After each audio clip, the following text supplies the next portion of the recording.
Shalom, this is GMS Online Sit Downs coming back with a lesson. We want to give all praises, glory, and the highest honor to Yahweh Ba'Hashem Yahushai Ba'Hashem Rakal Kadash. Double honors to the elder apostle of Great Millstone.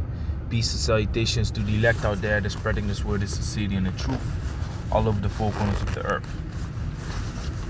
This is gonna be a GMS, it's like a GMS news update.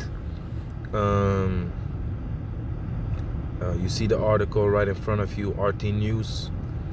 The title says, India could be Russia's regional training and maintenance partner as Moscow expands military cooperation in Southeast Asia. Now, this is the nations preparing for war. This is the nations forming allyship, because guess what? The main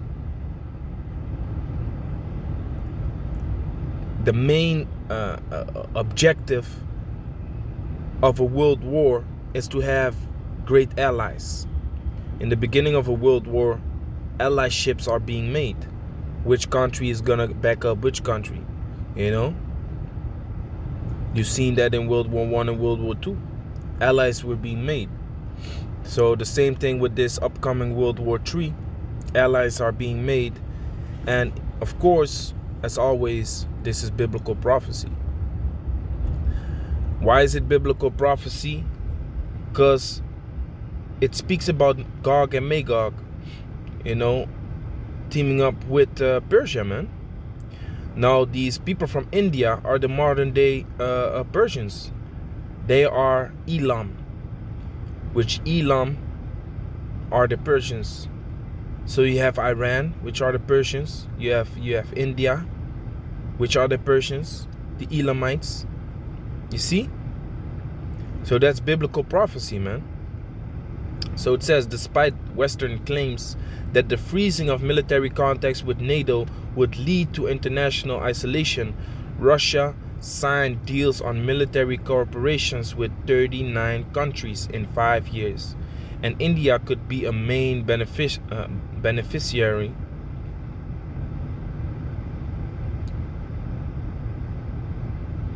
Beneficiary. Strange word.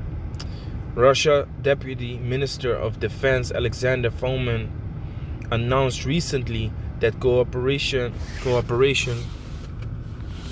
agreements, including for sales of military hardware, have been signed with countries in the Middle East, Africa, the Asia Pacific region, and Latin America.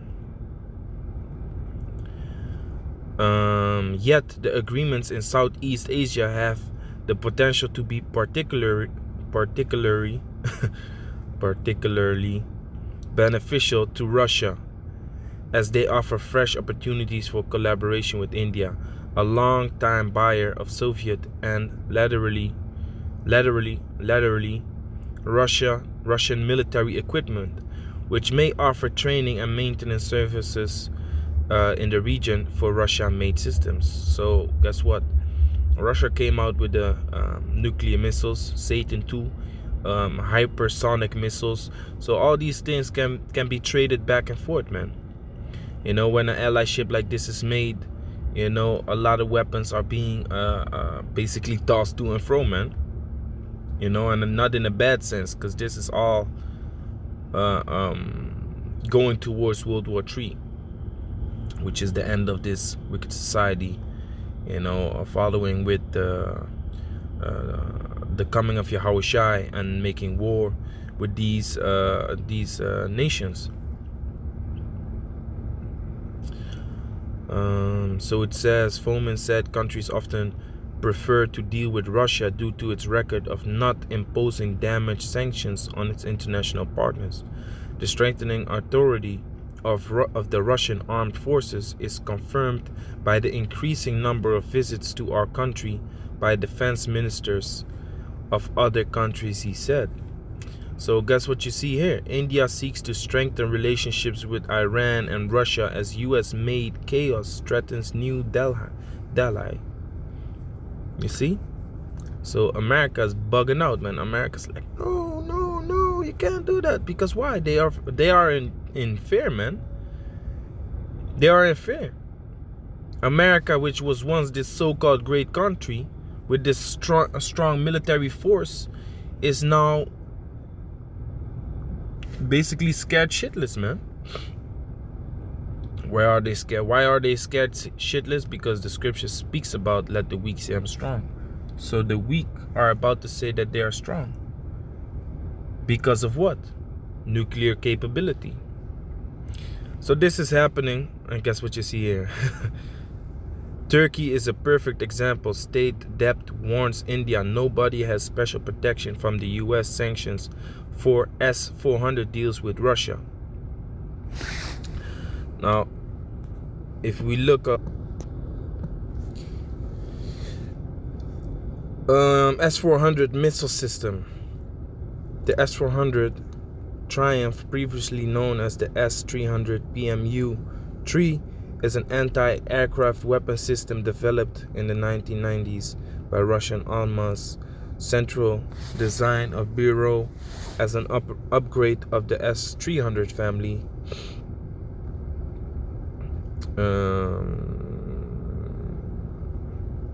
How does the S-400 work? Each S-400 system has 4 types of missiles from the 400 kilometer range, 200 kilometer range, and 100 kilometer range, and 40 kilometer range, forming a nearly impenetrable interlocking grid of missiles. It can deflect and destroy targets flying as low as 100 feet to as high as 40 feet. So very important weapons of this upcoming war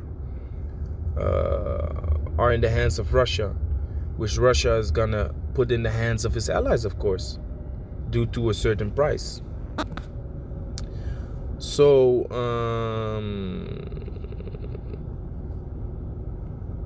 America, of course, is not happy. Now let's go to the prophecies. This is Ezekiel chapter 38, verse 4. Let me start at 3.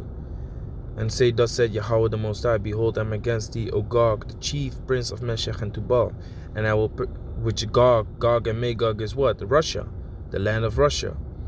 Not referring to the sons of Japhet, Gog and Magog, but the region that they possessed. Verse 4, and I will turn thee back and put hooks into thy jaws, and I will bring thee forth and all thine army, horses and horsemen, all of them clothed with swords of armor, even great company of bucklers and shields, all of them handling swords, which represents the nuclear missiles, the weapons that they have, the nuclear capability.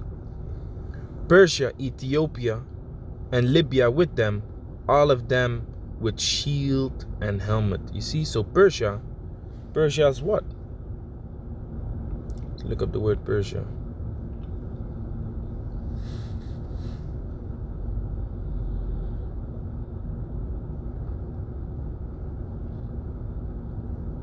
The Persians. Let me see if I can go to. See, now in the first year, Second Chronicles 36 and 22. Now in the first year of Cyrus, king of Persia, that the word of the Lord spoken by the mouth of Jeremiah. Anyway, let me see if the same thing comes up. Barak. Here, Persia. This is what I was looking for. Proper was bounded on the west by Susiana or Elam, on the north of Media, south of Persian Gulf, in the east of Carmania, Persia. Persian is, means pure, splendid. The Persian Empire. So the Persian Empire refers to the Elamites, the nation of Elam. The nation of Elam. So back to Ezekiel 38, verse 5, Persia, Ethiopia, and Libya with them. So Russia is gonna form allyship with many nations, including Persia, which is happening right now, which is India, the Elamites, Iran, the Elamites, Persians. You see, Even if you go into the history of Elam, it's like even if you go into the history of Iran, they tell you that they was formerly known as Persia. You know, so those people are the Elamites, man. If we go to Joel chapter 2, 3, Joel chapter 3, verse 9. Proclaim ye this among the Gentiles, prepare war, wake up the mighty men, let all the men of war draw near, let them come up. Beat your plowshares into swords. So that's what's happening right now. Weapon trading deals are being made. You know, Turkey wants the nuclear missiles of Russia.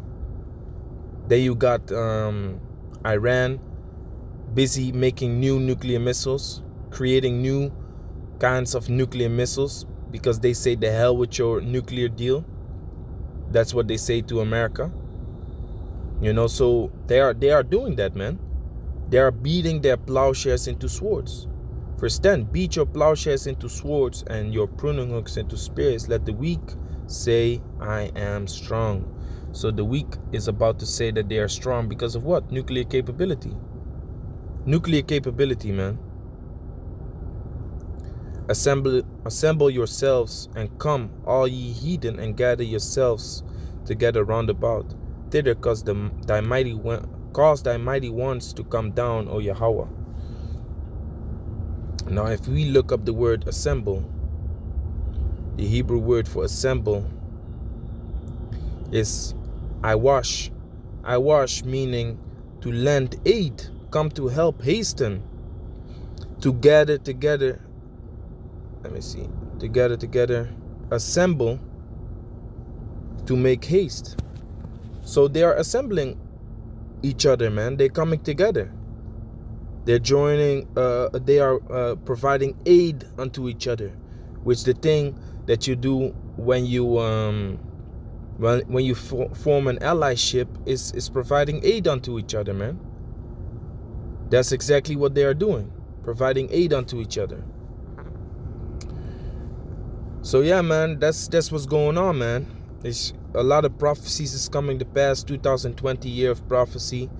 You know, we're gonna keep watching, man, and see what's about to come on this path to the destruction, man. You know, y'all right. So I'm gonna put this link in the description box. You know, and onto the next lesson, man. Shalom.